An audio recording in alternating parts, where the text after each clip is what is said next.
السلام علیکم ورحمۃ اللہ وبرکاتہ.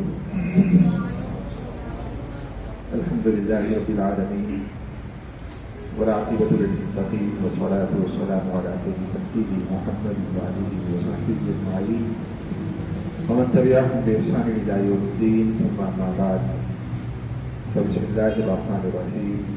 اللهم صل على سيدنا ومولانا محمد وعلى آل سيدنا ومولانا محمد وبارك وسلم وصل عليه.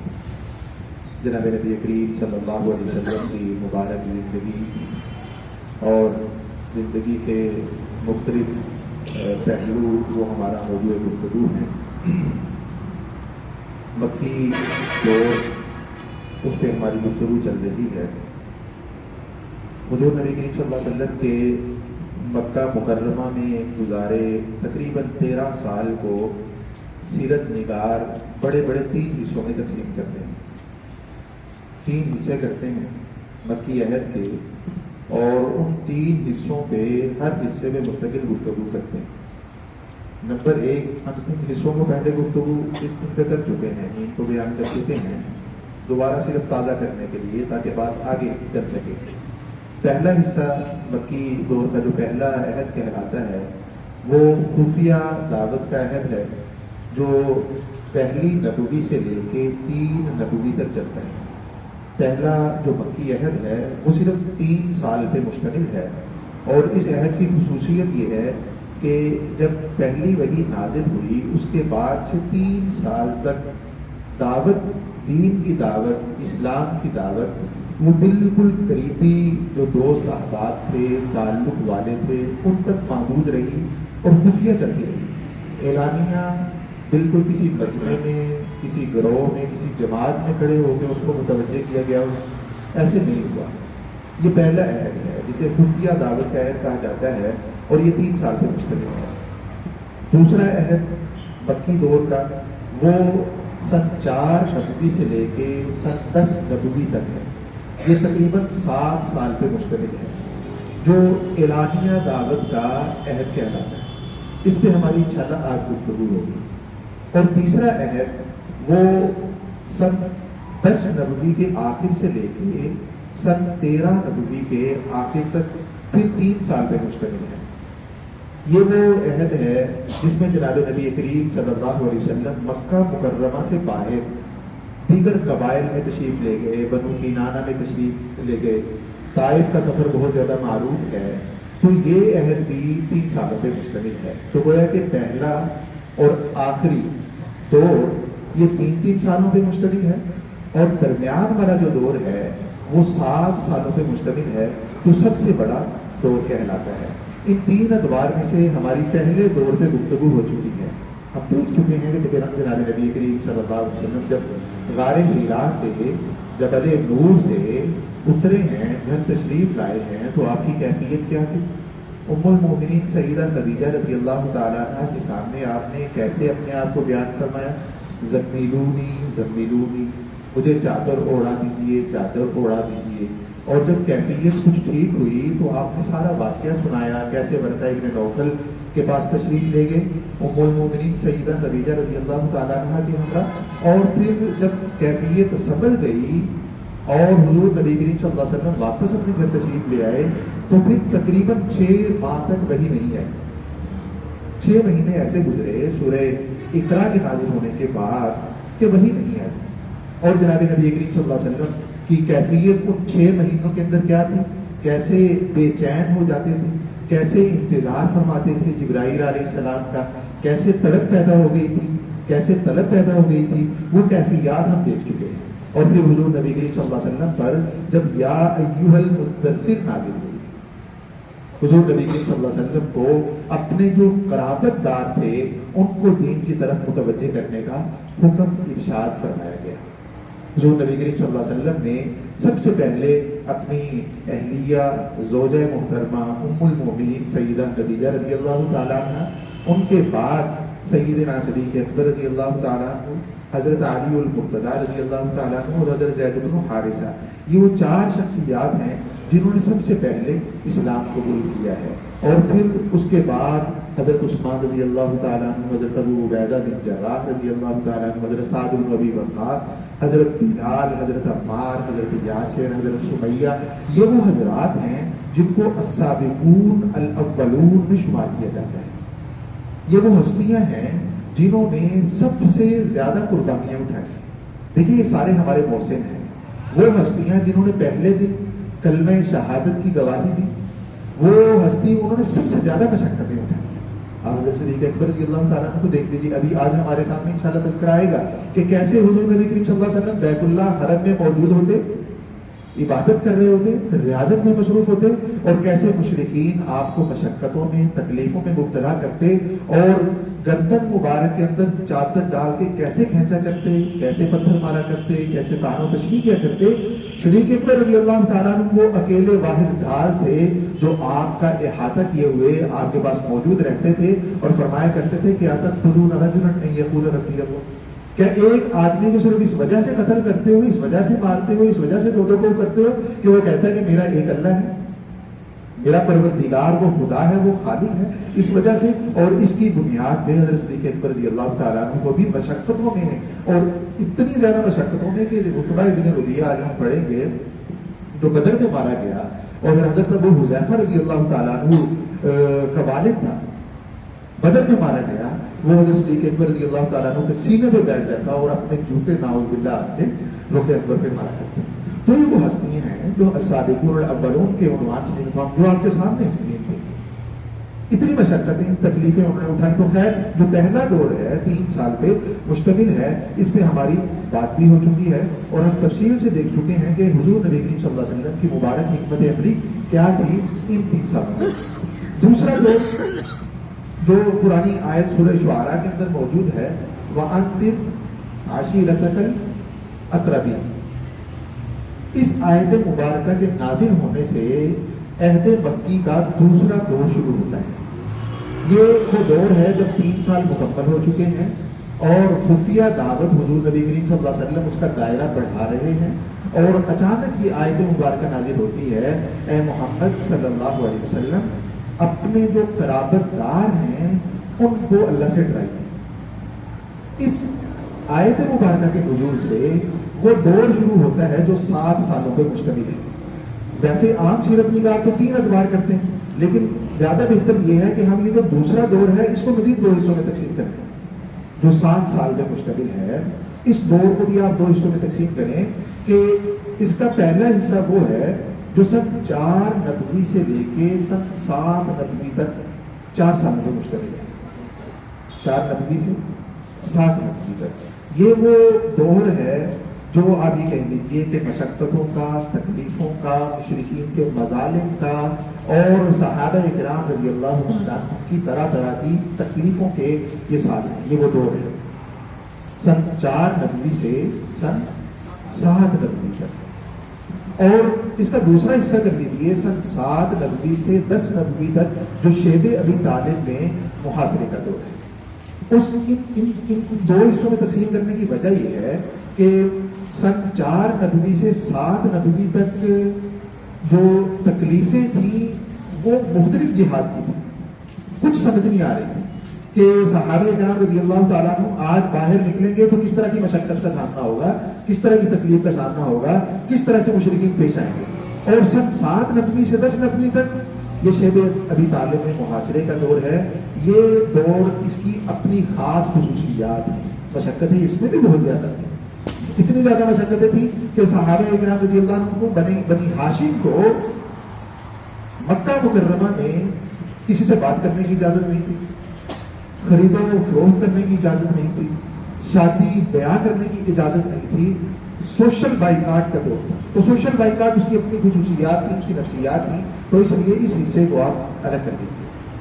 عہد مکی کا جو دوسرا دور ہے سن 4 نبوی سے 10 نبوی تک، اس کا پہلا حصہ یعنی سن 4 نبوی سے 7 نبوی تک، اس پہ بھی ہم گفتگو کر رہے ہیں۔ حضور نبی کریم صلی اللہ علیہ وسلم نے جب آیت مبارکہ نازل ہوئی وَأَنذِرْ عَشِيرَتَكَ الْأَقْرَبِينَ، اپنے قرابت داروں کو ڈرائیے، ان کو اللہ کی طرف بلائیے، حضور نبی کریم صلی اللہ علیہ وسلم نے دعوت دی اپنے خاندان والوں کو، اپنے قرابت داروں کو، بنی ہاشم کو بلایا اور سیرت نگار لکھتے ہیں یہ تقریباً 40 سے 45-46 کے قریب لوگ تھے.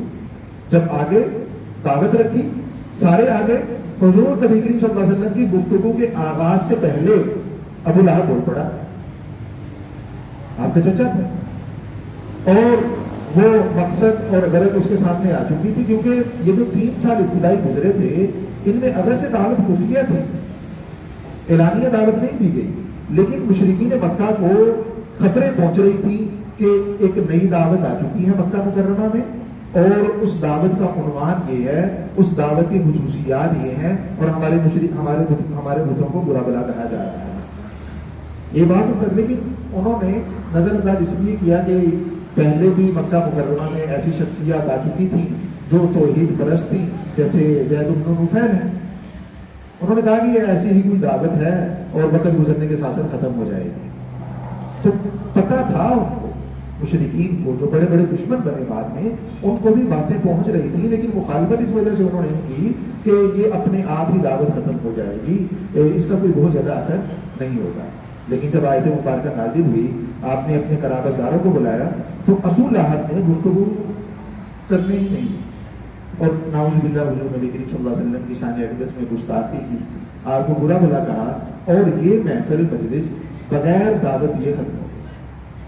حضور نبی کریم صلی اللہ علیہ وسلم نے دوسری مرتبہ دعوت دی اپنے قرابت داروں کو, اور دعوت دے کے آپ نے پھر انہیں اللہ کی طرف بلایا, اور بات کا آغاز یہاں سے فرمایا. عربوں کے ہاں میں نے عرض کیا کہ ان کے بھی کچھ بڑے اچھے اوصاف تھے.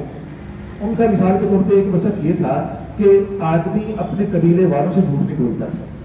جھوٹ بولتے تھے, جنگیں بھی کرتے تھے, لڑائی جھگڑا بھی تھا, اور اخلاق کے اندر بہت سی بیماریاں ان کے اندر آئی ہوئی تھیں, لیکن اپنے قبیلے, اپنے خاندان اور خانوادے سے وہ لوگ جھوٹ نہیں بولا کرتے. جن سے تعلق ہوتا تھا ان سے جھوٹ نہیں بولتے تھے. حضور نبی کریم صلی اللہ علیہ وسلم نے دعوت کا آغاز یہاں سے کیا کہ کوئی آدمی اپنی قوم سے جھوٹ نہیں بولا کرتا, کوئی بھی آدمی اپنی قوم سے جھوٹ نہیں بولا کرتا. آپ مکہ مکرمہ میں قریش کی نظر میں صادق اور امین معروف تھے, اور آپ صلی اللہ علیہ وسلم نے اسی کو بنیاد بنا کے انہیں اللہ کی طرف بلایا. فرمایا کہ میں اللہ کی طرف سے ڈرانے والا ہوں, تمہیں اللہ کی طرف بلانے والا ہوں, لا الہ الا اللہ کہہ لو کامیاب ہو جاؤ گے. آپ نے یہ دعوت دی, پھر ابو لہب نے انکار کیا, اور معلوم یہ ایسا بدبخت تھا, اور اس نے کہا کہ تب بل لگا یا محمد نعوذ باللہ.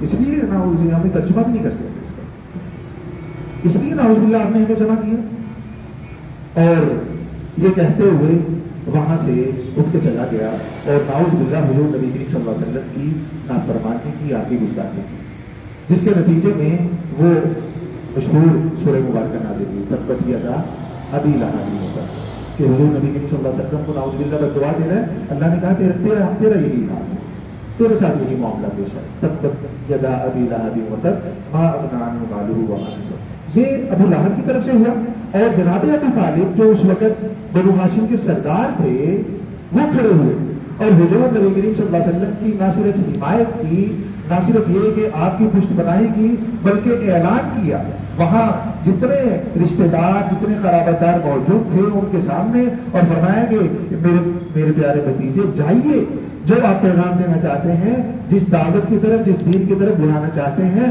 آپ بلاتے رہیے, آپ کا چچا ہمیشہ آپ کی حمایت کرتا ہے. جناب ابو طالب حضور نبی کریم صلی اللہ علیہ وسلم نے جب دیکھا, یعنی یہ جو وَأَنذِرْ عَشِيرَتَكَ الْأَقْرَبِينَ والی آیت مبارکہ تھی, اس کے نتیجے میں جب آپ نے دیکھا کہ الحمدللہ جو بنی ہاشم ہے کم از کم اس حد تک میری مخالفت نہیں ہوگی, اب بطور قبیلہ بنو ہاشم میری مخالفت نہیں کرے گا, تو اس کے بعد حضور نبی کریم صلی اللہ علیہ وسلم کوہ صفا پہ تشریف لے گئے, کوہ صفا پہ تشریف لے گئے ہیں, اور آپ نے وہاں جا کے پکار دی ہے یا صباحا یا صباحا, آپ نے بلایا ہے.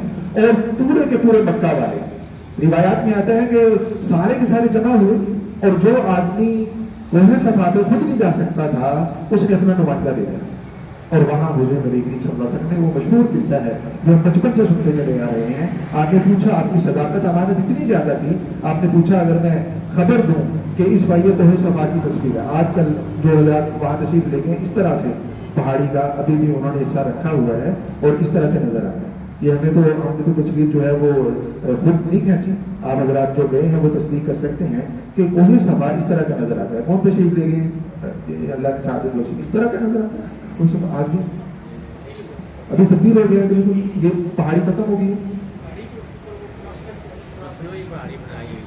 اچھا اس میں وہ شیڈ آ گئی ہے، کوئی کور آ گئی ہے. اچھا تو خیر کوہ صفا اس میں حضور نبی کریم صلی اللہ علیہ وسلم تشریف لے گئے ہیں اور آپ نے بلایا اور پوچھا کہ اگر میں خبر دوں کہ اس پہاڑ کی دوسری جانب سے، اس کی اوٹ سے ایک فوج ہے، ایک لشکر ہے جو مکہ والوں پہ حملہ ہونا چاہتا ہے اور وہ تیار ہے کہ ابھی حملہ کر دیں، تو کیا آپ لوگ میری تصدیق کرو گے؟ سب نے، جتنے بھی قبائل وہاں پہ جمع تھے، جتنے افراد جمع، بیعت بالزبان سب نے کہا کہ ہاں بالکل ہم آپ کی تصدیق کریں گے، اس لیے کہ آپ صادق ہیں، آپ امین، آپ صادق ہیں، سچے کے بیٹے ہیں. حضور نبی کریم صلی اللہ علیہ وسلم نے بتایا اور لوگوں کو دعوت دی کہ اللہ پر ایمان لے آؤ اور اللہ کے علاوہ کسی کی عبادت نہ کرو. یہ جو خانہ کعبہ کے اندر بت رکھے ہوئے ہیں یہ خدا نہیں ہیں، ان کی عبادت، ان کی پرستش چھوڑ دو. ایک اکیلا خدا جس نے اس کائنات کو بنایا ہے اس کی اطاعت اور فرما برداری قبول کر لو. میں کھلا کھلا ڈرانے والا ہوں. آپ نے قبائل کے نام لیا، آپ نے فرمایا بنو عدی ایک اللہ پر ایمان لے آؤ، بنو تمیم ایک خدا پہ ایمان لے آؤ. آپ نے اپنی صاحبزادی حضرت فاطمہ رضی اللہ تعالیٰ عنہ کو خطاب کر کے فرمایا فاطمہ بنت محمد ایک خدا پہ ایمان لے آؤ. اس لیے کہ کل قیامت کے دن نسب حسد یہ بالکل کسی قسم کا فائدہ نہیں دے گا اور اپنا ایمان لایا ہوا وہ اللہ کی بارگاہ میں فائدہ دے گا. آپ نے جب یہ دعوت دی تو یہاں بھی وہی ابو لہب جو تھا یہ حضور نبی کریم صلی اللہ علیہ وسلم کا سب سے بڑا مخالف تھا. حدیث مبارکہ میں آتا ہے کہ آپ جب بازاروں میں دعوت دینے کے لیے تشریف لے جایا کرتے تھے تو یہ پیچھے پیچھے ہوتا تھا اور یہ کہا کرتا تھا کہ میں ان کا چچا ہوں، میں ایمان نہیں لے کے آیا اور تم بھی ایمان نہ لے کے آؤ. نعوذ باللہ طرح طرح کی وہ حضور نبی کریم صلی اللہ علیہ وسلم کے حوالے سے باتیں کیا کرتا تھا اور پتھر مارا کرتا تھا، کنکر مارا کرتا تھا جس سے آپ کے مبارک پاؤں لہولہان ہو جایا کرتے تھے. نعوذ باللہ. حضور نبی کریم صلی اللہ علیہ وسلم نے لوگوں کو بلایا اور یہ دعوت کا سلسلہ چل رہا تھا. یہ آیت مبارکہ نازل ہو گئی فَاسْدَعْ بِمَا تُؤْمَرُ وَأَعْرِضْ عَنِ الْمُشْرِكِينَ کہ جو حکم آپ کو دیا جا رہا ہے اس کو کھلا کھلا بیان کیجیے، ڈنکے کی چوٹ پہ بیان کیجیے اور مشرکوں سے روگردانی کیجیے. ان کی باتوں پہ، ان کی تکلیفوں پہ، ان کی مشقتوں پہ آپ توجہ نہ دیجیے، ان سے روگردانی کیجیے. حضور نبی کریم صلی اللہ علیہ وسلم اپنی دعوت کے اندر ایک ہر نئے دن کے ساتھ آگے سے آگے بڑھتے چلے گئے. حضرات صحابہ کرام رضی اللہ تعالیٰ عنہ کا مزاج مختلف تھا اس دور میں بھی، کیونکہ بہت سے اسلام کو وہ کرنے والے ضعفاء صحابہ تھے، غلام تھے اور موالی تھے دوسروں کے، اور اسی طرح سے کمزور صحابہ کرام تھے جن کا قبیلہ چھوٹا قبیلہ تھا اور اس طرح کی حیثیت نہیں تھی، تشدد نہیں تھا. تو وہ حضرات صحابہ کرام رضی اللہ عنہ ابھی بھی چھوٹ کے دعوت دیا کرتے تھے. لیکن حضور نبی کریم صلی اللہ علیہ وسلم جب حکم آ گیا فَاسْدَعْ بِمَا تُؤْمَرُ وَأَعْرِضْ عَنِ الْمُشْرِكِينَ، آپ نے چھوٹ کے دعوت نہیں دی کبھی بھی. آپ بازاروں میں بھی تشریف لے جایا کرتے تھے، بیت اللہ میں بھی تشریف لایا کرتے تھے، جگہ جگہ تشریف لے جایا کرتے تھے اور لوگوں کو اللہ کی طرف بلایا کرتے تھے. آپ اس لیے کہ مشرکین آپ پہ ہاتھ بھی نہیں ڈال سکتے تھے، تکلیفیں دیتے تھے، سوچتے تھے، مشورے بھی کرتے تھے. ابھی آ رہا ہے اس پہ آپ بات کریں گے.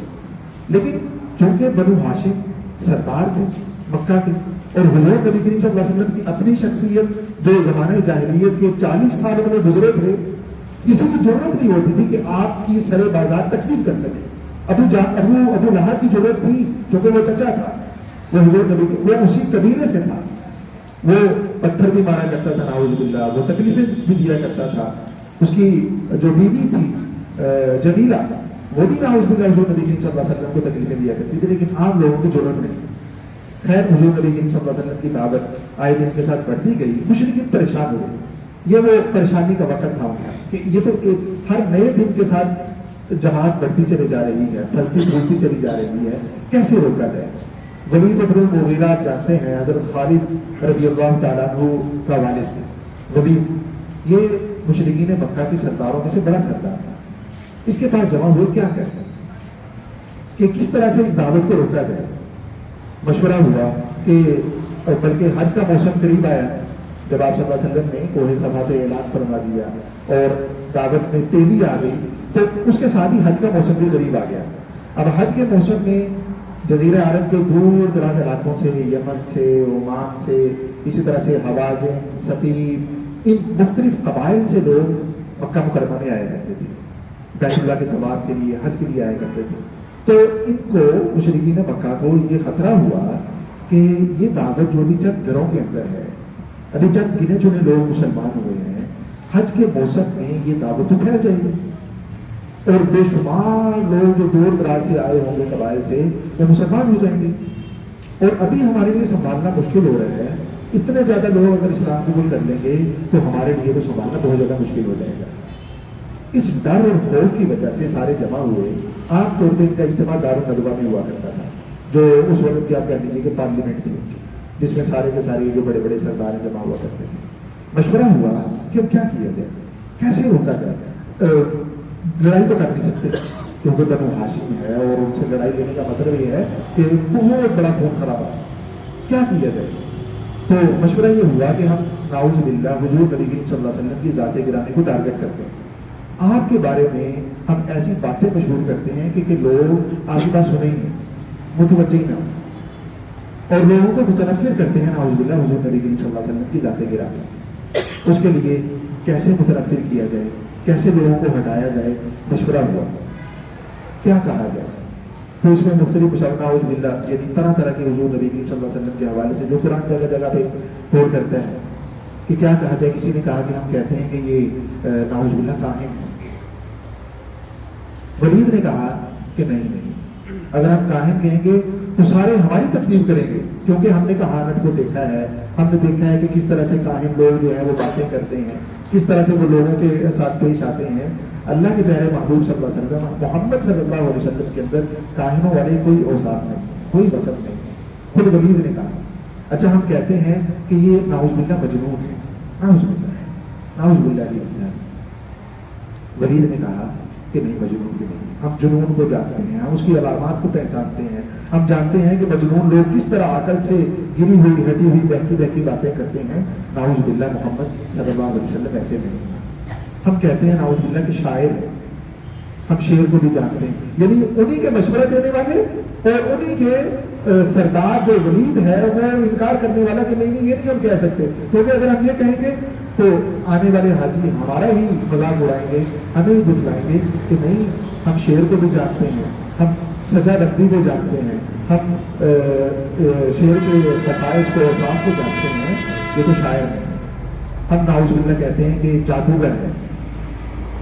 ولید نے جادوگر کہنے سے جو منع کیا، کہا کہ نہیں ہم جادو کو بھی جانتے ہیں، اس کا بھی گویا کہ اس نے انکار کیا۔ اب لوگوں نے کہا کہ حیرتنا یا ولید، کہ ولید آپ نے تو ہمیں حیرت میں مبتلا کر دیا، کہتے ہو کہ ہم لوگوں کو روکیں گے اور روکنے کے لیے کوئی عنوان تلاش کر رہے ہیں، ہم جو بھی عنوان پیش کرتے ہیں آپ اس کا انکار کر دیتے ہیں، آپ ہی بتائیں کہ ہم کیا کہیں۔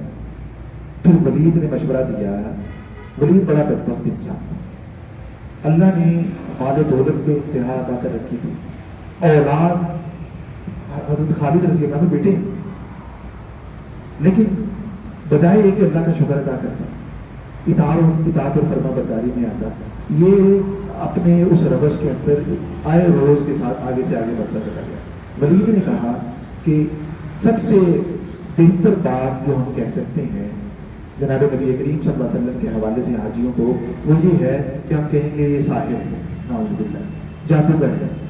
جادوگر کیوں؟ اس لیے کہ یہ بھائی اور بہن میں تفریق کروا دیتے ہیں، یہ باپ کو اپنے بیٹے کا دشمن بنا دیتے ہیں، کیونکہ مسلمان جو ہو رہے تھے باپ کو اپنے بیٹے کا دشمن بنا دیتے ہیں، خامد کو اپنی بیوی کا دشمن بنا دیتے ہیں، بھائی کو اپنے بھائی کا دشمن بنا دیتے ہیں۔ تو جادوگر یہ لوگ کرتے ہیں، جادوگر یہ کام کرتے ہیں، لہٰذا ہم یہ کہتے ہیں کہ جادوگر ہے نعوذ باللہ۔ قرآن کریم نے سورہ مدثر کے اندر اس کی ان باتوں کو غور کیا ہے، اور پھر اللہ تعالیٰ نے اس کی مذمت بیان کی ہے اور یہ وعدہ کیا ہے قرآن کریم میں کہ میں اس کو جہنم میں داخل کروں گا۔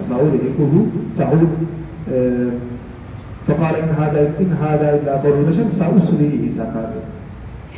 ولید نے کہا ان ھذا الا قول البشر، کیا کہا اس نے؟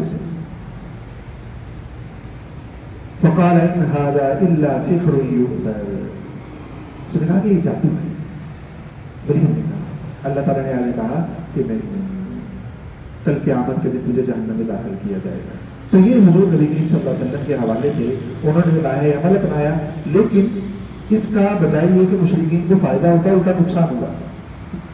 اللہ تعالیٰ کی حکمتیں ہیں نا، یہ اللہ کا دین ہے، اللہ نے بھیجا، اللہ نے اس کی حفاظت کی، اور آخری انسان تک اللہ تعالیٰ نے ہی حفاظت کرنی۔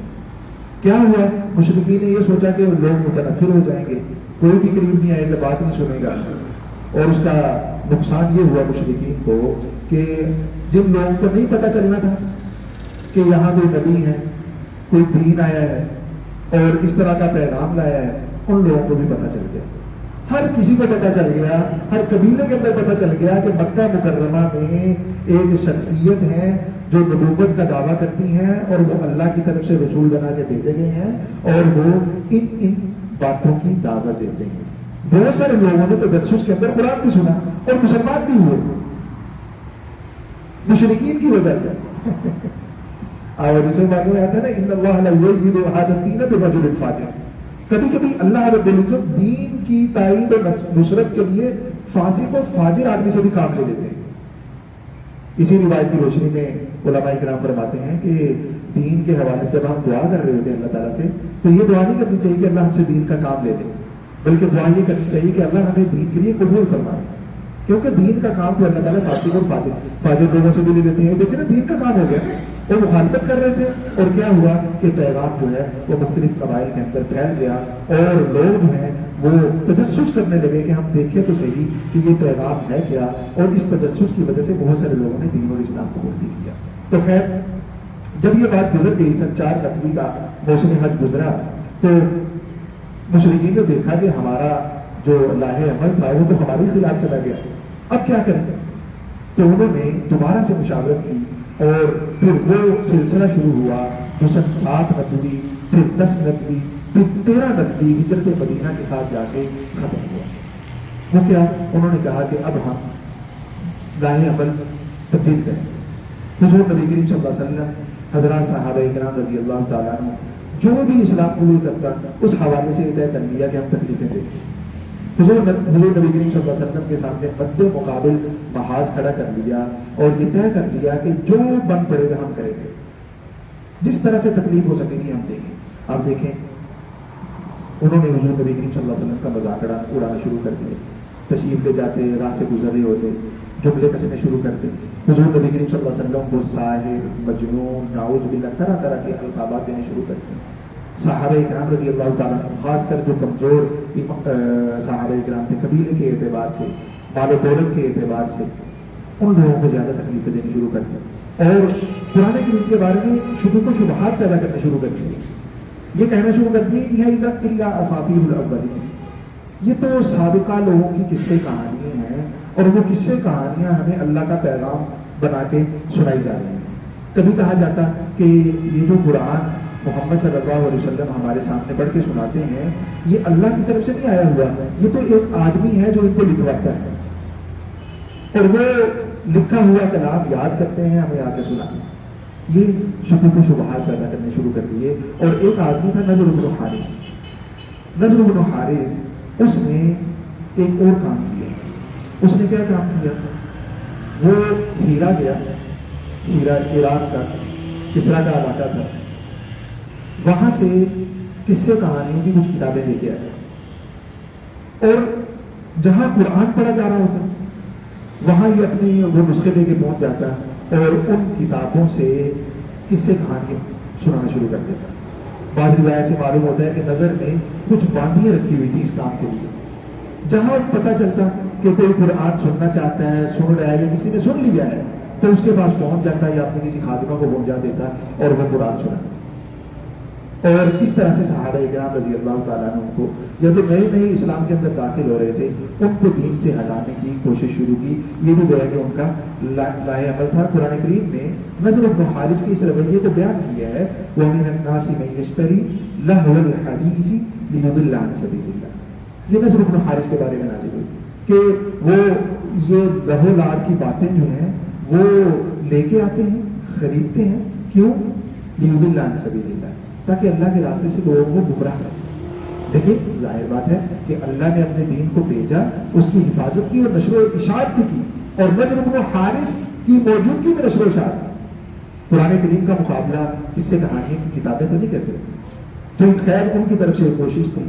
سودے بازی شروع کی، مشرکین حضور نبی کریم صلی اللہ علیہ وسلم سے ملتے اور کہتے کہ آپ ایک دین لے کے آئے ہیں، خدا کی طرف بلاتے ہیں، ایک اکیلے خدا کی طرف بلاتے ہیں، درمیان کا راستہ تلاش کرتے ہیں، ایسے کرتے ہیں 1 سال ہم آپ کے خدا کی عبادت کریں اور دوسرے سال نعوذ باللہ آپ ہمارے بتوں کی عبادت کریں، ودوا لو تدہن فیدہن، کہ کچھ آپ لچک کا مظاہرہ کریں، کچھ ہم آج بھی کرتے ہیں بہت سے لوگ سے دین کے حوالے سے مداہنت کے مشورے دیتے ہیں۔ یہ مشورہ مشرکین مکہ نے نعوذ باللہ حضور نبی کریم صلی اللہ علیہ وسلم کو بھی کیا کہ کبھی آپ بتوں کی عبادت کر لیا کریں، کبھی ہم آپ کے خدا کی عبادت کر لیا کریں۔ اس کے جواب میں وہ سورہ مبارکہ نازل ہوئی جو آج مولانا محسن صاحب نے نماز میں تلاوت کی، قل یا ایھا الکافرون لا اعبد ما تعبدون ولا انتم عابدون ما اعبد ولا انا عابد ما عبدتم ولا انتم عابدون ما اعبد لکم دینکم ولی دین۔ اللہ نے واضح طور پہ لکھی ہے، لیکن ایسے نہیں ہو سکتا۔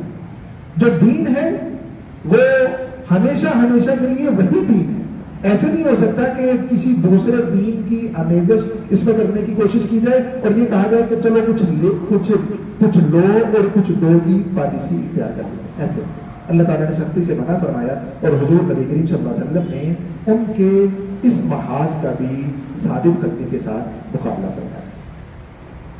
ظلم و ستم، یہ ظلم و ستم جو تھا یہ کہنے کو تو 2 لفظ ہے، لیکن وہ تاریخ آپ دیکھیں کس طرح سے خود جناب نبی کریم صلی اللہ علیہ وسلم کو تکلیفوں اور مشقتوں سے گزرنا پڑا۔ آپ مکہ مکرمہ کے سب سے شریف و عالی نسب، عالی اخلاق شخصیت تھے نبوت ملنے سے پہلے، اور جب نبوت مل گئی صرف اس وجہ سے کہ آپ اللہ کی طرف بلاتے ہیں، آپ اللہ کا لایا ہوا پیغام لوگوں تک پہنچاتے ہیں اور لوگوں کو دنیا اور آخرت کی نجات کی طرف بلاتے ہیں۔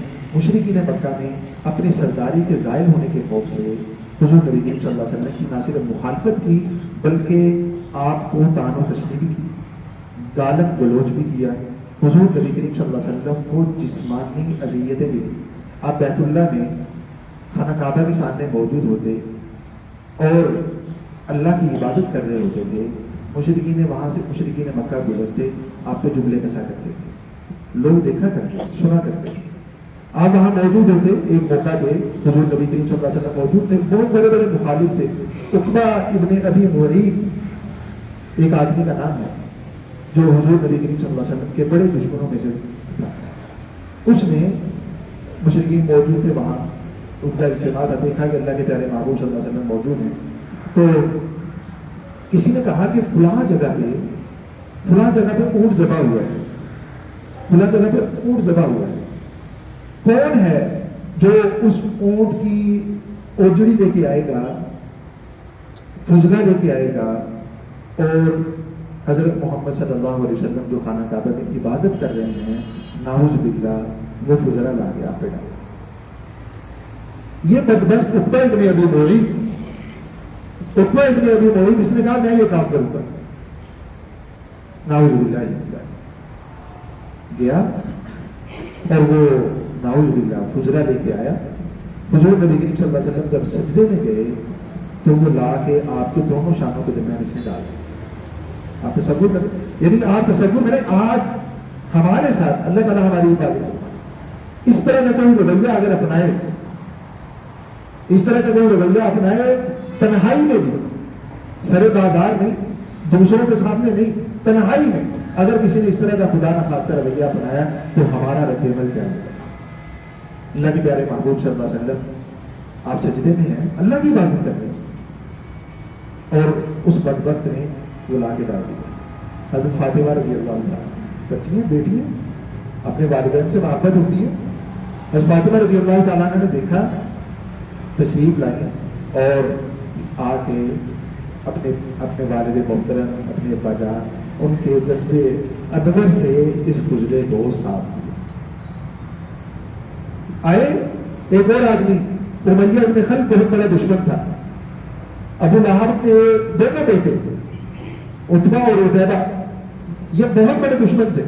حضور نبی کریم صلی اللہ علیہ وسلم نے جب سورہ نجم نازل ہوئی آیا عتیبہ اور آ کے سورہ نجم کی آیات پڑھی، وَالنَّجْمِ إِذَا هَوَىٰ مَا ضَلَّ صَاحِبُكُمْ وَمَا غَوَىٰ، اور کہا کہ میں ان کی تقسیم کرتا ہوں، میں نہیں ان پہ ایمان لاتا.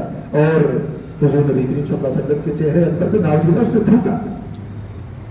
اور حضور نبی کریم صلی اللہ علیہ وسلم نے اللہ سے دعا کی، یا اللہ اپنے کتوں میں سے ایک کتا اس پہ مسلط کر دے. کہتے ہیں کہ یہ ایک مرتبہ شام کے سفر پہ روانہ ہوا، رستے میں پڑاؤ ڈالا اور اس کو ڈر لگا رہتا تھا ہر وقت. جب یہ بددعا ملی ڈر لگا رہتا تھا کہ مجھے کوئی نہ کوئی جانور آگے کھا جائے گا. شام کے سفر پہ تھا اور وہاں پڑاؤ ڈالا، رستے میں رکے اور اپنا جو مقام تھا، اپنے آرام کی جو جگہ تھی وہ اونچی جگہ پہ اس میں رکھ پڑ. لیکن اللہ تعالیٰ نے اپنے لشکروں میں سے ایک لشکر، جانوروں میں سے ایک جانور اس کو بھیجا اور وہ عتیبہ کو اٹھا کے جی پھاڑ دیا. یہ ابو لہب تھا جس نے یہ عتبہ اور عتیبہ حضور نبی کریم صلی اللہ علیہ وسلم کی دو صاحبزادیاں حضرت رقیہ اور ام کلثوم رضی اللہ تعالیٰ عنہما، نبوت سے پہلے ان دونوں کے نکاح میں تھے. ان دونوں بدبختوں نے اپنے والد ابو لہب کی کہنے کی وجہ سے حضور نبی کریم صلی اللہ علیہ وسلم کی دونوں صاحبزادیوں کو پڑھا دیا. چھوٹی بات ہے، اپنی بیٹیوں کو دین کی وجہ سے، اللہ کے دین کی وجہ سے، کوئی ذاتی مفادات نہیں ہے، کوئی ایسی بات نہیں ہے کہ کوئی اپنی اغراض ہوں، کوئی دین کی وجہ سے، اللہ کے کلمے کی وجہ سے، پیغام کی وجہ سے ان دونوں بدبختوں نے نعوذ باللہ طلاق دی. حضور نبی کریم صلی اللہ علیہ وسلم کی دونوں صاحبزادیوں بدبختی اپنی دنیا اور آخرت اجاڑی ہے انہوں نے. لیکن میرے اور آپ کے دیکھنے کی چیز یہ ہے کہ مشقتیں اٹھائی اللہ کے پیارے محبوب صلی اللہ علیہ وسلم. ایسے نہیں ہے کہ نماز پڑھنے کے لیے مجھے مشقت ہوتی ہے، اللہ کے پیارے محبوب صلی اللہ علیہ وسلم نے مشقت نہیں اٹھائی. لیکن نماز کی مشقت تو تھی، یہ تو مشقتیں تھیں، ہم میں سے تو کسی نے یہ مشقت نہیں اٹھائی. اللہ تعالیٰ ہماری حفاظت فرمائے. لیکن جنہوں نے اٹھائی ہے وہ اٹھائی اور ہمارے لیے اٹھائی، دین کے لیے اٹھائی. یہ قربانی تھی. آپ صلی اللہ علیہ وسلم مسجد حرم میں بیت اللہ میں نماز پڑھ رہے ہوتے تھے، یہ آتے اور مبارک گردن کے اندر رسی ڈال کے کھینچا کرتے. میں ابھی عرض کر چکا ہوں کہ حضرت ابو بکر صدیق رضی اللہ تعالیٰ عنہ ایسے آڑ بن جاتے تھے، بے شمار واقعات آڑ بن جاتے تھے اور فرمایا کرتے تھے اتقتلون رجلا ان یقول ربی اللہ. صرف اس وجہ سے کہ ایک آدمی کہتا ہے کہ میرا پروردگار اللہ ہے تو مجھے قتل کرنے میں وہ اوپر آ گئے. نعوذ باللہ تکلیفیں دیتے ہو، مشقتیں دیتے ہو. یہ صرف حضور نبی کریم صلی اللہ علیہ وسلم، صرف آپ صلی اللہ علیہ وسلم کی صرف مشقتوں تکلیفوں کو بیان کریں تو ہماری آج کی نشست، کل کی نشست، پرسوں کی نشست، ساری نشستیں ختم ہو جائیں. اور اس کے بعد آپ حضرت صدیق اکبر رضی اللہ عنہ کی مشقتوں کو شروع کر لیں. پھر آپ دیگر حضرات صحابہ اکرام رضی اللہ عنہ کی مشقتوں کو شروع کرتے ہیں. یہ جو بیچارے ضعفاء صحابہ اکرام، آپ دیکھیں حضرت بلال رضی اللہ تعالیٰ، حضرت بلال رضی اللہ تعالیٰ عنہ آپ کی گردن کے اندر رسی غلام تھے نا، غلام تھے اور گردن میں رسی ڈالی جاتی اور مکہ مکرمہ کی گلیوں کے اندر آپ کے چکر لگوائے جاتے اور مکہ کے جو اوباش لوگ ہوتے تھے ان کو مسلط کیا جاتا اور وہ جملے بھی کستے اور دور سے کھڑے ہوتے پتھر بھی مارا کرتے. بلال غلام ہونے کے باوجود ایک لمحے کے لیے بھی ایک قدم انہوں نے اپنا دین سے پیچھے نہیں ہٹایا. جب انہوں نے کہہ دیا لا الہ الا اللہ، پھر مرتے دم تک وہ اس کو ثابت قدم کرے گا. حضرت عمار کو دیکھیے، حضرت یاسر کو دیکھیے، حضرت سمیہ کو دیکھیے. حضرت عمار یاسر کے بیٹے ہیں، سمیہ کے بیٹے ہیں، یہ والدین ہیں. تینوں غلام نہیں تھے، آزاد کردہ غلام تھے، موالی تھے، بنو مخزوم تھے. اور مکہ مکرمہ کی گرمی کے اندر چٹیل میدان کے اندر ان کو باندھ دیا جاتا تھا، کوڑے برسائے جاتے تھے. حضور نبی کریم صلی اللہ علیہ وسلم کا ایک موقع تو وہاں سے گزر ہوا،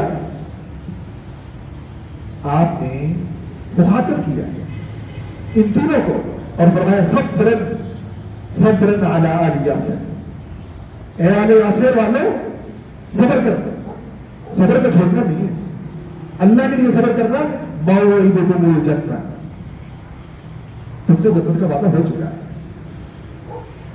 اللہ تعالیٰ جنتیں عطا کرتا ہے۔ آپ دیکھیں میدان سجا ہوتا تھا، حضرت بلال لیٹے ہوئے ہیں، حضرت سہیب لیٹے ہوئے ہیں، کوڑے پر سہ جا رہے ہیں، حضرت سمیہ ہے، حضرت فقیہہ ہے، حضرت عمار ہے، حضرت یاسر ہے، یہ سارے حضرات وہ تھے کہ جن کو ان الفاظ نہیں اس طرح کی مشقت ہو۔ حضرت بلال رضی اللہ عنہ کے بارے میں آتا ہے کہ جب دوپہر ہو جاتی اور سورج صحیح آگ برسا رہا ہوتا، آپ کو میدان میں لایا جاتا ریت پہ، تپتی ہوئی ریت، آپ دیکھیں گرمیوں میں ریت جو ہے، ریت چھوڑے مٹی لے لیں، مٹی میں عام طور پہ گرمائش اتنی نہیں ہوتی جتنی ریت میں ہوتی ہے، تپتی ہوئی ریت پہ آپ کے کپڑے اتار کے لٹا دیا جاتا، نہ صرف لٹایا جاتا بلکہ پتھر رکھ دیا جاتا، باری چٹان سے کہتے ہیں، اور اس بلال سے صرف ایک مطالبہ ہوتا، امیہ ان کا آقا تھا اور کہا کرتا تھا کہ ایک مرتبہ، صرف ایک مرتبہ، صرف ایک مرتبہ، صرف ایک مرتبہ اپنے نبی محمد صلی اللہ علیہ وسلم کی صرف گستاخی کرتا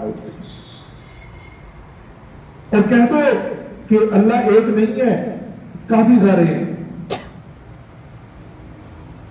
حضرت بلال رضی اللہ تعالیٰ عنہ حلق خشک ہو چکا ہوتا تھا،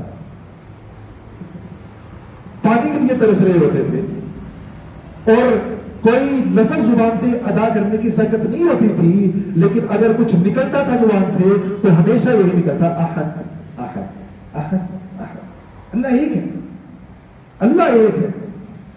یہ توحید، یہ توحید یعنی توحید کے بارے میں آتا ہے کہ جب یہ دل کے اندر جڑ پکڑ لیتی ہے تو پھر انسان دنیا و ما فیہا سے بے نیاز ہو جاتا ہے، پھر نہ کوئی بادشاہ، نہ کوئی سلطان، نہ کوئی آقا اور نہ کوئی در، نہ کوئی خوف، سب کچھ ہر ایک چیز سے بے نیاز ہو جاتا ہے۔ یہ ہوا اور بلال رضی اللہ عنہ کی سیرت پڑھیے، دیکھیے ذرا، یعنی بلال جو حبشی غلام جن کا مکہ مکرمہ میں کوئی قبیلہ نہیں ہے، ان کے والدین نہیں ہیں، ایک اکیلے بلال ہیں اور پورے سرداران جمع ہو گئے کہ بلال سے ایک مرتبہ نعوذ باللہ گستاخی کروا لیں۔ وہ بلال تھے، بلال تھے، اور بلال استعارہ بن کے جرت کا، بہادری کا، بلال نے پتہ نہیں کتنوں کو حوصلہ دیا کہ اگر بلال کر سکتا ہے تو پھر کوئی بھی کر سکتا ہے، ایک غلام کر سکتا ہے تو عبداللہ ابن مسعود اگرچہ قبیلہ نہیں ہے لیکن چونکہ آزاد ہے تو عبداللہ ابن مسعود بھی کر سکتے ہیں۔ یہ اسپرٹ تھا حضور نبی، یعنی آپ سمجھ نہیں آتا کہ کیا تھا حضور نبی کریم صلی اللہ علیہ وسلم کی، جس نے ایک مرتبہ صحبت اٹھائی پھر آپ کا دیوانہ ہو گیا، آپ کی زبان مبارک سے نکلنے والی جو بات تھی وہ ہر کے آ کر دی۔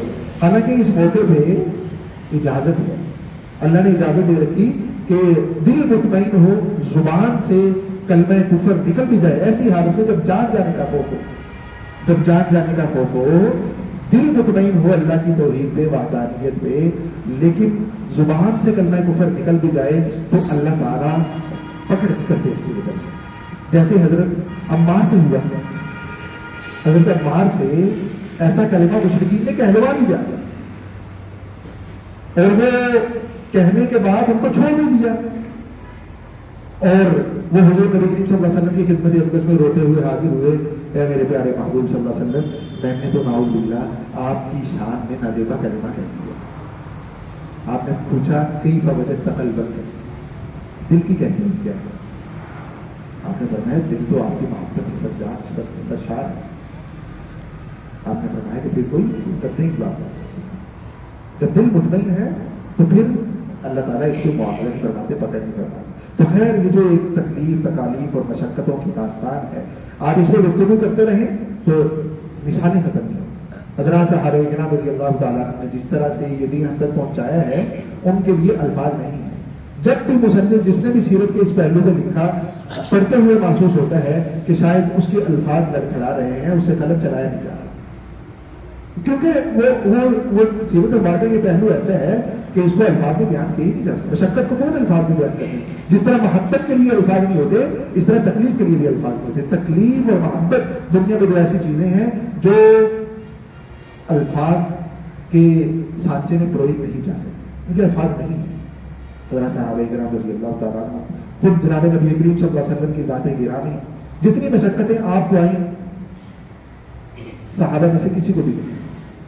اور پھر حضرات صحابہ کرام رضی اللہ تعالیٰ عنہ میں سے سابقین اولین میں جنہوں نے مکہ مکرمہ کے زمانے میں اسلام قبول کیا, جتنی مشقتیں انہوں نے اٹھائی کسی دوسرے نے نہیں اٹھائی. یہ ہماری زندگی. تو حضور نبی کریم صلی اللہ علیہ وسلم کی مخالفت, محاذ ارائی, مشقت, جب یہ تکلیفوں کا سلسلہ جو ہے طویل ہو گیا تو حضور نبی کریم صلی اللہ علیہ وسلم نے حکمت عملی تبدیل کی. سورہ کہف نازل ہوئی. سورہ کہف میں اصحاب کہف کا قصہ تھا کہ جب اصحاب کہف کو بادشاہ نے, اس قوم کے رؤساء نے دین کے بارے میں آزمائش میں مبتلا کرنا چاہا تو اصحاب کہف اپنا قبیلہ, اپنا علاقہ چھوڑ کے اللہ کے راستے میں نکل گئے. یہ مثال تھی حضور نبی کریم صلی اللہ علیہ وسلم کے سامنے کہ اپنے صحابہ کرام جنہیں تکلیفوں میں مبتلا کیا جا رہا ہے, دین کے حوالے سے آزمائشوں میں مبتلا کیا جا رہا ہے, یہ راستہ موجود ہے کہ وہ ہجرت کر سکیں. حضرت موسیٰ علیہ السلام کا واقعہ بھی ذکر کیا, موسیٰ اور خضر کا. ذوالقرنین بادشاہ کا واقعہ ذکر کیا. ذوالقرنین بادشاہ کا واقعہ ذکر کرنے میں حکمت یہ تھی کہ یہ کائنات اللہ کی ہے. اللہ جس کو چاہے بادشاہ بنا دے, اور ہمیشہ جیت جو ہے وہ واحد کی ہوتی ہے, توحید پرست کی ہوتی ہے, کسی دوسرے کی نہیں ہوتی. موسیٰ علیہ السلام کا واقعہ دیکھیے, فرعون لشکر تھے اس کے پاس, وہ مصر کا بادشاہ تھا, لیکن جیت کس کی ہوئی؟ موسیٰ علیہ السلام کی. فرعون کا غرق ہو گیا, آج بھی اس کی جو ڈیڈ باڈی ہے وہ محفوظ ہے, وہ عبرت بنی ہوئی ہے. اللہ تعالیٰ نے قرآن میں وعدہ کیا ہے کہ قیامت تک اس کو محفوظ رکھوں گا, نشان عبرت بنا دوں گا تجھے. تو حضور نبی کریم صلی اللہ علیہ وسلم حضرات صحابہ کرام کو تسلی دی گئی کہ آج جو فرعون بنے بیٹھے ہیں ابو جہل کی صورت میں, ابو لہب کی صورت میں, عقبہ کی صورت میں, امیہ کی صورت میں, اور ولید کی صورت میں, یہ سارے کے سارے فرائض جو ہیں یہ تباہ و برباد ہو جائیں گے, جس طرح موسیٰ کے فرعون تباہ و برباد ہو گیا. یہ تسلی دی گئی. اور حکمت یہ تھی سورہ کہف کے نزول میں کہ اصحاب کہف جس طرح اپنا علاقہ چھوڑ کے گئے, صحابہ اکرام بھی دین کے حوالے سے فکروں اور آزمائشوں میں مبتلا کیے جا رہے ہیں, ہجرت کر سکتے ہیں. حضور نبی کریم صلی اللہ علیہ وسلم نے اپنے پیارے صحابہ اکرام رضی اللہ عنہ کو ہجرت کی اجازت عنایت فرمائی, حکم ارشاد فرمایا. اور ہجرت کرنے کے لیے آپ نے علاقہ بھی تجویز فرمایا. آپ نے فرمایا کہ حبشہ کی طرف ہجرت کر دو. حبشہ کا علاقہ ہم دیکھ چکے ہیں پہلے, یہ دیکھیے, یہ ہے حبشہ, یہ جزیرہ عرب ہے. یہ والا جزیرہ عرب کا اگر نقشہ بھول گیا ہے تو ہم اسے ایک مرتبہ پھر دیکھتے ہیں. یہ دیکھیں جزیرہ عرب ہے نا, یہ سارے کا سارا, یہ جہاز جو دیکھیے یہ سارا, یہ جزیرہ عرب ہے اور یہ ہے حبشہ. اس جگہ پہ بیچ میں سمندر ہے جسے ریڈ سی کہتے ہیں, بحر کلثوم کہتے ہیں. یہ وہ والا سمندر ہے جس کے اس حصے میں فرعون غرق ہوا تھا. جب یہ بات کرتے ہیں فرعون ڈوب گیا تھا, موسیٰ علیہ السلام یہاں سینا میں آ گئے تھے اوپر. تو یہ والا سمندر ہے بیچ میں. حضور نبی کریم صلی اللہ علیہ وسلم مکہ مکرمہ میں موجود ہیں. یہاں یہ دیکھیے, یہ مکہ کا نشان بنا ہوا, یہاں قریش جہاں لکھا ہوا ہے. آپ نے اپنے صحابہ کرام کو اوپر نشان فرمایا کہ حبشہ چلے جائیں. صحابہ کرام رضی اللہ تعالیٰ عنہ ایک جماعت تقریباً 16 کے قریب مرد اور 4 خواتین, 12 کے قریب مرد اور 4 خواتین, 16 ٹوٹل 16 حضرات صحابہ کرام رضی اللہ عنہ. حضرت عثمان رضی اللہ تعالیٰ عنہ کی سربراہی, حضرت عثمان اور حضور نبی کریم صلی اللہ علیہ وسلم کی صاحبزادی حضرت رقیہ. آپ نے فرمایا کہ لوط علیہ السلام کے بعد آپ پہلا جوڑا ہے جنہوں نے اللہ کے راستے میں ہجرت کی. حضور نبی کریم صلی اللہ علیہ وسلم کی صاحبزادی حضرت رقیہ اور حضرت عثمان رضی اللہ عنہ یہ بھی اس کے قافلے میں موجود تھے، اور یہ 16 حضرات حبشہ کی طرف ہجرت کر کے تشریف لے گئے ہیں. اور حضور نبی کریم صلی اللہ علیہ وسلم نے حبشہ اس لیے بھیجا، آپ نے فرمایا کہ حبشہ کا جو حکمران ہے وہ بڑا عادل آدمی ہے اور اس کے علاقے میں کسی کو ظلم نہیں کیا جاتا. حضرات صحابہ کرام رضی اللہ تعالیٰ عنہ ہجرت کر کے حبشہ تشریف لے گئے. یہ نقشے ہیں، ان کی مدد سے آپ کو سمجھنے میں مدد ملتی ہے کہ مکہ مکرمہ اور یہ سارے کا سارا حبشہ. اچھا، یہ جو سفر تھا یہ بھی بڑا مشقت والا تھا، کیونکہ جزیرہ عرب کے رہنے والے وہ سمندری سفر کے عادی نہیں تھے، کیونکہ وہ تجارت کے لیے بھی اگر جاتے تھے تو یہ خشکی کے راستے سے شام اور خشکی کے راستے سے یمن یا عمان، یہ جو سمندری راستے ہیں ان میں سفر کے عادی نہیں تھے. اور بڑی بڑی لہریں، کشتی کا سفر، ہچکولے، یہ بھی مشقت تھی ہجرت کرنے والوں کے لیے، لیکن اللہ کے راستے میں انہوں نے یہ مشقت برداشت کی، تشریف لے گئے اور ہجرت حبشہ مکمل ہوئی. اچھا، جب ہجرت حبشہ ہو گئی تو حضور نبی کریم صلی اللہ علیہ وسلم اسی زمانے میں مکہ بیت اللہ تشریف لائے. آپ نے دیکھا کہ مشرکین کی جماعت موجود ہے اور مجمع لگا ہوا ہے. آپ نے سورہ نجم کی تلاوت کی، صحیح بخاری کی روایت، وَالنَّجْمِ إِذَا هَوَىٰ مَا ضَلَّ صَاحِبُكُمْ وَمَا غَوَىٰ. قرآن کریم میں اثر تو ہے. مشرکین یہ بہت سے بدبخت ایسے تھے کہ یہ کانوں میں انگلیاں دے دیا کرتے تھے، اگر قرآن سنتے تو ایمان لے آتے. کئی اپنے سنا ایمان نہ لانے کی وجہ یہ ہے کہ وہ اپنی سرداری جانے کے خوف سے ایمان نہیں لے کے آئے. ہٹ درمی کے جو عصبیت تھی کہ محمد جو ہیں یہ بنو ہاشم سے ہیں، یہ فلاں قبیلے سے ہوتے، ہمارے قبیلے سے ہوتے تو ہم ایمان لے آتے، اور اگر ہم ایمان لے آئے گے ہم تو ان کے ماتحت ہو جائیں گے. یہ جو ان کی نفسیات ہے. کئی ایک نے سنا ہی نہیں. سنا کیوں نہیں؟ کیونکہ سب کو پتا تھا کہ جو سن لیتا ہے وہ مسلمان ہو جاتا ہے، اس وجہ سے وہ سنتا ہی نہیں تھے. لیکن حضور نبی کریم صلی اللہ علیہ وسلم نے دیکھا کہ مجمع موجود ہے، تشریف لائے. آپ نے سورہ نجم کی تلاوت کی، اور سورہ نجم میں وہ کیا ہے آیت سجدہ آخر میں جا کے، ہاں جی، سورہ نجم کے آخر میں آیت سجدہ ہے. تلاوت کرتے جا رہے ہیں، آپ دیکھیں کہ سورہ نجم کا وہ لے دیکھیں، وَالنَّجْمِ إِذَا هَوَىٰ مَا ضَلَّ صَاحِبُكُمْ وَمَا غَوَىٰ وَمَا يَنطِقُ عَنِ الْهَوَىٰ إِنْ هُوَ إِلَّا وَحْيٌ يُوحَىٰ عَلَّمَهُ شَدِيدُ الْقُوَىٰ. اس میں توحید بھی ہے، حضور نبی کریم صلی اللہ علیہ وسلم کا بطور نبی اور رسول ہونا بھی بیان کیا جا رہا ہے، اور مشرکین کے جو بت ہیں ان کی مذمت بھی بیان کی جا رہی ہے.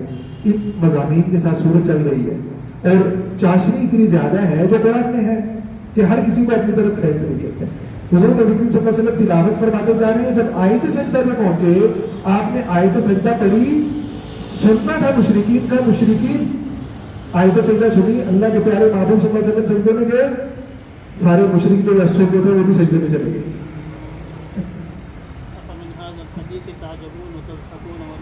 أفمن هذا الحديث تعجبون وتضحكون ولا تبكون وأنتم سامدون فاسجدوا لله واعبدوا. آپ سمجھ تو رہے تھے، عربی تو سارے. جب آیت سجدہ پڑھی تو سارے سجدے میں چلے گئے، اور سجدے میں جب چلے گئے، سجدے سے جب اٹھے ہوش و حواس میں آئے تو کچھ سوچنے لگے یہ کیا ہو گیا.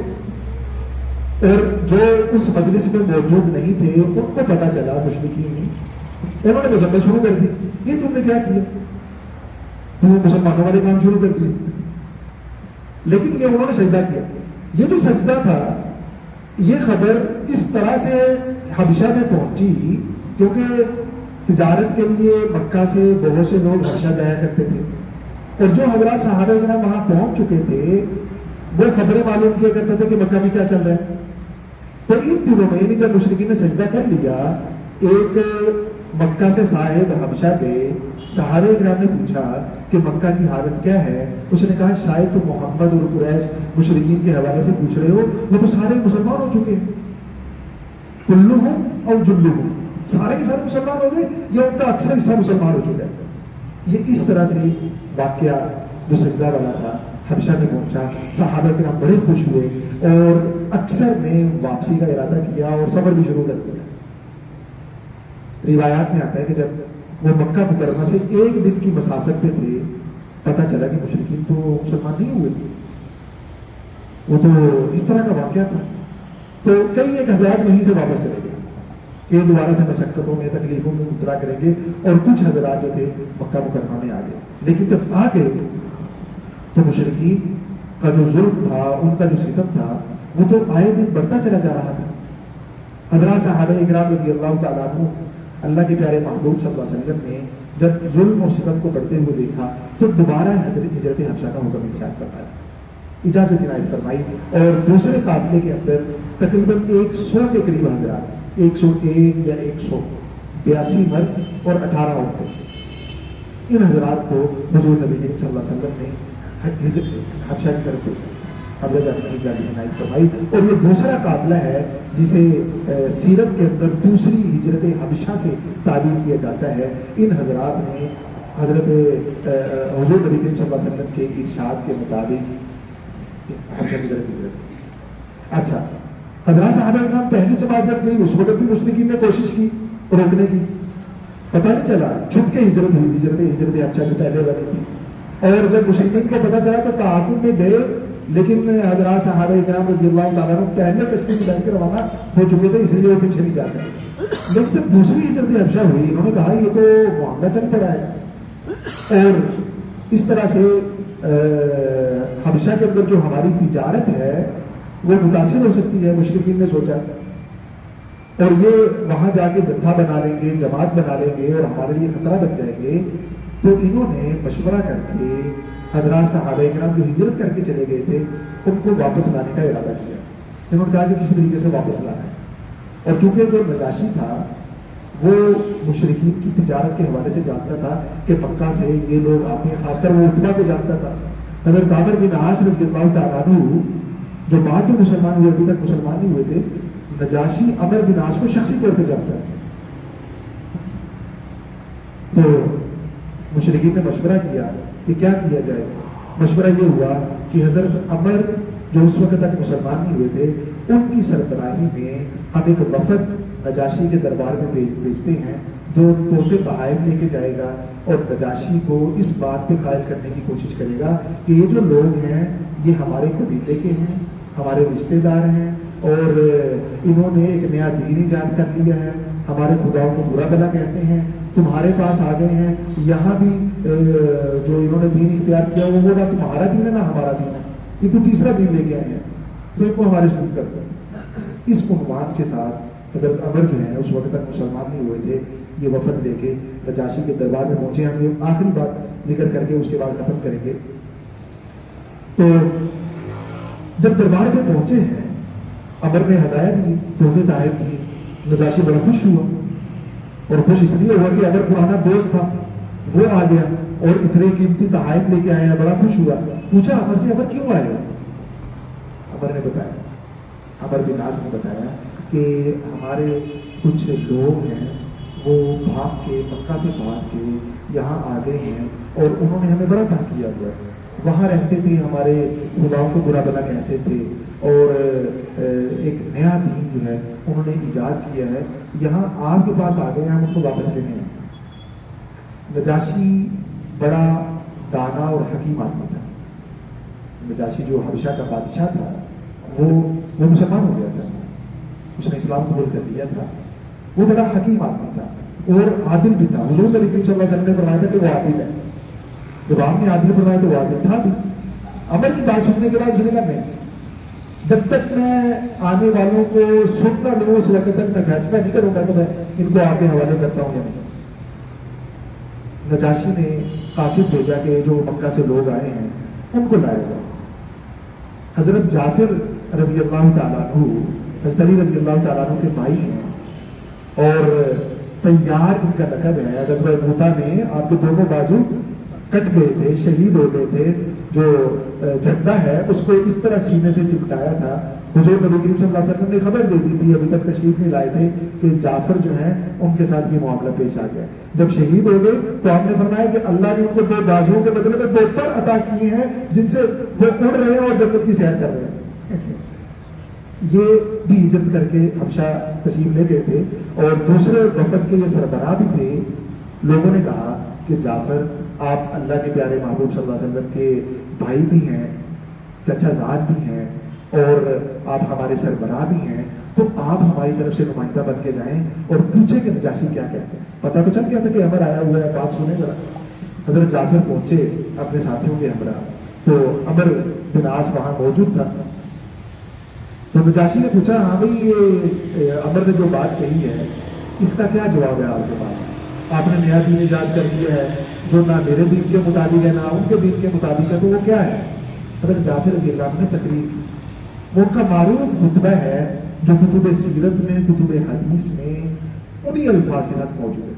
حضرت جعفر نے فرمایا کہ بادشاہ، ہم ایسی قوم تھے جو جاہلیت میں زندگی گزار رہے تھے، ہم بتوں کی عبادت کرتے تھے، مردار کھاتے تھے، فاحشات، بے حیائی، برائی، ہمیں اس کا کوئی پتہ نہیں تھا، کوئی تمیز نہیں تھی۔ ظلم اور ستم ہماری مٹی میں پڑا ہوا تھا، دوسروں کا مال لوٹ دیا کرتے تھے، اور یہ طرح طرح کی بیماریاں ہمارے اندر موجود تھیں۔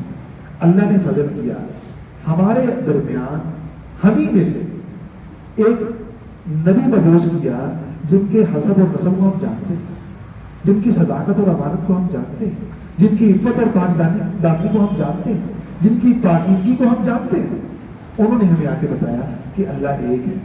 یہ سارے یہ معبود نہیں، یہ تو مٹی کے بنائے ہوئے بت ہیں، یہ پتھر کے بنائے ہوئے بت ہیں۔ اللہ ایک ہے جس نے ہم سب کو پیدا کیا ہے، یہ ساری کائنات اسی کی پیدا کرتا ہے۔ اس نے کہا سچ بولو، اس نے کہا جھوٹ نہ بولو، اس نے کہا بے حیائی نہ کرو، یتیم کا مال نہ کھاؤ، ظلم اور ستم نہ کرو، مال لوٹو نہیں، اللہ نے جو دیا اس میں سے کھاؤ، حلال کماؤ۔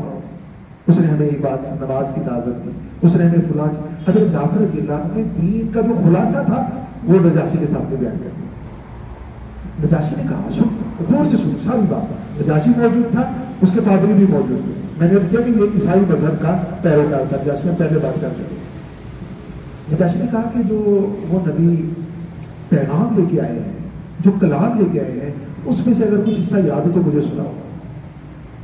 حضرت جعفر رضی اللہ عنہ نے سورہ مریم، سورہ کاف، آیا صاد، اس کی تلاوت شروع کی، سورہ مریم کی تلاوت شروع کی، اور حضرت جعفر تلاوت کرتے جاتے تھے۔ حدیث مبارکہ میں کہ نجاشی کا سر نیچے تھا اور نجاشی زاروں قطار روتا جاتا تھا۔ نجاشی رونے لگا، قرآن سن کے نجاشی رونے لگ گیا۔ نجاشی کے ساتھ ساتھ جو بطاریق، جو پادری تھے اس کے دربار میں موجود، وہ بھی سارے رونے لگے۔ حضرت جعفر تلاوت کر رہے ہیں، یہ سارے رو رہے ہیں، اور جب حضرت جعفر خاموش ہوئے تو نجاشی حضرت جعفر کی طرف متوجہ ہوا اور اس نے تاریخی جملہ کہا۔ اس نے کہا کہ یہ کلام جو آپ نے پڑھا ہے اور وہ کلام جو عیسیٰ علیہ السلام سے نازل ہوا، عیسیٰ علیہ السلام پہ نازل ہوا، یہ دونوں کلام ایک ہی شمعدان سے نکلے ہوئے ہیں، یہ ایک ہی مشکات سے نکلے ہوئے ہیں، یہ ایک ہی جگہ سے آئے ہوئے ہیں۔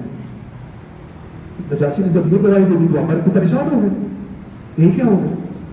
اور نجاشی نے کہا میں تم لوگوں کو ان کے سکون نہیں کروں گا، جاؤ میرے علاقے میں رہو، ایسے رہو، سکون سے رہو۔ معاملہ ختم ہو گیا۔ حضرات صحابہ کرام رضی اللہ عنہ واپس چلے گئے۔ عمر جو تھے یہ واپس نہیں، اب نے کہا کہ میں تو نمائندہ بن کے آیا ہوں اور مکہ میں میری تو عزت نہیں رہے گی اگر میں نہیں لے کے جاؤں گا ان حضرات کو، اور تحفے تحائف بھی میں نے دیے ہیں۔ تو دوسرے دن عمر نے اپنے ساتھ باتوں سے مشورہ کیا کہ ہم دوبارہ نجاشی کے دربار میں جائیں گے، اور کہا کہ میں نجاشی کو ایسی بات کہوں گا کہ نجاشی سب کو میرے ساتھ بھیجنے پہ مجبور ہو جائے گا۔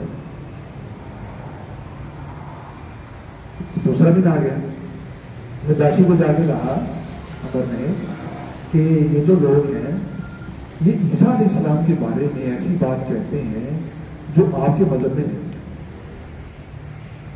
عیسیٰ علیہ السلام کے بارے میں یہ ایسا عقیدہ رکھتے ہیں جو آپ کے عقیدے کے خلاف ہے، آپ ان سے پوچھیے۔ نجاشی نے پھر بلا لیا، حضرت جعفر پھر تشریف لے آئے، اور نجاشی نے پوچھا کہ عیسیٰ علیہ السلام کے بارے میں آپ کا کیا ہے، وہ تو ان کے نبی ہے۔ تو حضرت جعفر رضی اللہ عنہ نے اپنے حضرات دوستوں سے مشورہ کیا تھا کہ جو نہیں پوچھے گا ہم سچ بولیں گے، اور ہمیں جو قرآن سنت جناب نبی کریم صلی اللہ علیہ وسلم کے فرامین کی روشنی میں جو معلومات ہوں گی ہم وہ حق اور سچ بیان کریں گے. تو نجاشی نے پوچھا کہ عیسیٰ علیہ السلام کے بارے میں تمہارا کیا نظریہ ہے, عقیدہ ہے؟ تو حضرت جعفر نے فرمایا کہ ہم وہی عقیدہ رکھتے ہیں جو قرآن نے ہمیں بتایا ہے اور ہمارے پیارے محبوب صلی اللہ علیہ وسلم نے ہمیں بتایا ہے کہ عیسیٰ اللہ کے نبی ہیں, اللہ کا کلمہ ہے, وہ روح ہے جو اللہ تعالیٰ نے اپنے حکم سے عذرا سیدہ مریم میں پھونک دی اور وہ اللہ کے برگزیدہ نبی ہیں. ہمارے بھی ویسے ہی محبوب ہیں جو جیسے عیسائیوں کے یہاں, بلکہ ہم زیادہ محبت کرتے ہیں. جب حضرت جعفر رضی اللہ عنہ نے یہ بات کہی تو نجاشی نے زمین سے ایک تنکا اٹھایا اور کہا کہ عیسیٰ علیہ السلام جو آپ نے ان کے بارے میں اوصاف بیان کیے ہیں وہ اس تنکے کی بقدر بھی ان سے ان اوصاف سے زیادہ نہیں تھے. وہ یہی کچھ تھے جو آپ نے بیان کیے. اور عمر سے کہا, عمر اپنے تحفے لو واپس لو, مجھے تمہارے تحفوں کی ضرورت نہیں ہے اور چلے جاؤ. اور حضرت جعفر رضی اللہ عنہ سے فرمایا کہ جاؤ تم میرے علاقے کے اندر, میرے ملک کے اندر جیسے رہنا چاہتے ہو رہو, اور میں تمہیں خدا کی قسم کبھی بھی ان لوگوں کے سپرد نہیں کروں گا. یہ جب بات ہو گئی حضرات صحابہ اکرام خوشی خوشی واپس آئے. اس کے بعد مشرکین کی کاوشیں جو تھی وہ تب توڑی. یہاں سے جب وہ خائب و خاسر واپس گئے مکہ مکرمہ میں, پھر ان کی حکمت عملی میں بھی تبدیلی آئی اور پھر اس رویے میں بھی تبدیلی آئی جو رویہ شیب ابی طالب میں محاصرے پہ جا کے منتج ہوا. اور پھر انہوں نے 7 نبی نے جناب نبی کریم صلی اللہ علیہ وسلم کے حوالے سے مشاورت کی کہ ہم اللہ کے پیارے محبوب صلی اللہ علیہ وسلم بلکہ پورے کے پورے بنی ہاشم کو ان کے ساتھ سوشل بائیکاٹ کریں گے, کسی قسم کا لین دین نہیں رکھیں گے, اور ہم نہ تو ان سے شادی کریں گے, نہ کوئی چیز ان کو بیچیں گے, نہ ان سے کوئی چیز خریدیں گے, اور ان لوگوں سے ہر قسم کا مفادہ کریں گے. اور اس کے بعد پھر جناب نبی کریم صلی اللہ علیہ وسلم کو اپنے پورے خاندان کے ساتھ اور پورے قبیلے کے ساتھ بنو ہاشم کے ساتھ شیب ابی طالب میں محصور ہونا پڑا, جو 3 سال تک یہ محاصرہ جاری رہا. پتے بھی کھائے درختوں کے, اور جو بچے تھے, خواتین تھیں, ان کی آہیں بھی سنی, مشقتیں بھی برداشت. بہت سے حضرات کا وہاں انتقال بھی ہوا, لیکن حضور نبی کریم صلی اللہ علیہ وسلم نے اپنی دعوت سے ایک قدم بھی پیچھے نہیں ہٹایا. اور جس زور کے ساتھ, جس قوت کے ساتھ, جس محبت اپنائیت کے ساتھ حضور نبی کریم صلی اللہ علیہ وسلم شیر میں جانے سے پہلے, گھاٹی میں جانے سے پہلے دعوت دے رہے تھے, اسی جذبے کے ساتھ, اسی محبت کے ساتھ, اسی بلبلے کے ساتھ آپ گھاٹی میں جانے کے بعد بھی دعوت دیتے رہے. لیکن گھاٹی میں جانے سے پہلے 2 واقعات اور بھی پیش آئے جن کے انشاءاللہ کل ذکر کریں گے, اور وہ واقعات ہیں حضرت حمزہ اور حضرت عمر فاروق رضی اللہ تعالیٰ عنہ کے اسلام قبول کرنے کے, کہ یہ دونوں حضرات جب اسلام میں آئے ہیں تو پھر وہ شان جو سن 6 نبوی تک تھی اسلام کی مسلمانوں کی, اس کے اندر کیا تبدیلی رونما ہوئی, اور کس طرح سے وہ جو رستوں میں کھڑے ہو کے تانے کسا کرتے تھے, جملے کسا کرتے تھے, ان کی حالت بدل گئی تھی ان دونوں حضرات کے اسلام قبول کرنے سے. تو آج ہم سن 6 نبوی کے آخر تک پہنچ چکے ہیں جب حضرت حمزہ حضرت عمر رضی اللہ عنہ اسلام قبول کریں گے, اور ان کے اسلام قبول کرنے کے اگلے سال ہی حضور نبی کریم صلی اللہ علیہ وسلم کو معصور کر دیا جاتا ہے شیب ابی طالب میں. یہاں سے انشاءاللہ ہم کل کو گفتگو کا آغاز کریں گے, اور مکی دور کو مکمل کرنے کے بعد انشاءاللہ مدنی دور میں انشاءاللہ داخل ہو جائیں گے. اب یہاں تک اگر کسی کا کوئی سوال ہے وہ کر لیں, اس کے بعد انشاءاللہ ہم سیشن ختم کریں گے. جی انشاءاللہ کوئی سوال اگر کرنا چاہیں. جی مطالعہ کر لیں کوئی اپنے طور پہ کتاب کا کسی کا. الرحیق المختوم ہے اس کا مطالعہ کر لیں, النبی الخاتم ہے اس کا مطالعہ کر لیں, سید ابو الحسن